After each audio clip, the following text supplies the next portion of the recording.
Dinas Pendidikan Banjarmasin menyoroti ramainya kasus mabuk kecubung yang menjadi kekhawatiran di kalangan warga sehingga seberatan sekolah pun dihimbau untuk memperketat pengawasan terhadap peserta didik karena kasus mabuk kecubung ini banyak melibatkan kekanakan wan remaja.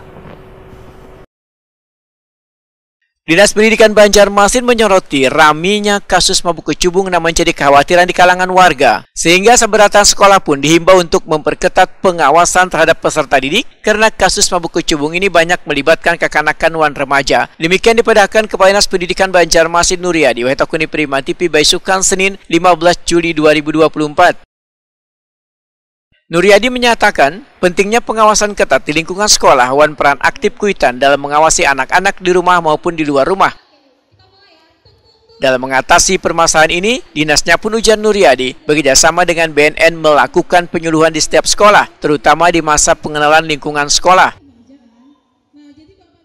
Maraknya pemberitaan tentang kecubung yang berdonasi pada seseorang, jadi harapan kami kita pada semua sekolah untuk memperketat pengawasan terhadap tidak saja sekolah tapi juga orang tua masyarakat harus berpartisipasi dalam mendukung ini, karena hal ini ya kita sudah melihat dampak daripada itu.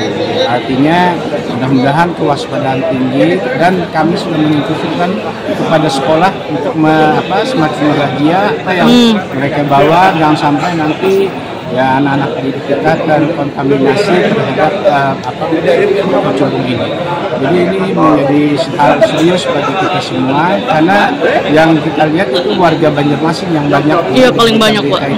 Tapi ya menjadi kewaspadaan yang paling penting adalah keluar sekolah, mereka luar sekolah tanggung jawab sekolah, nanti mereka di rumah tanggung jawab masyarakat dan orang.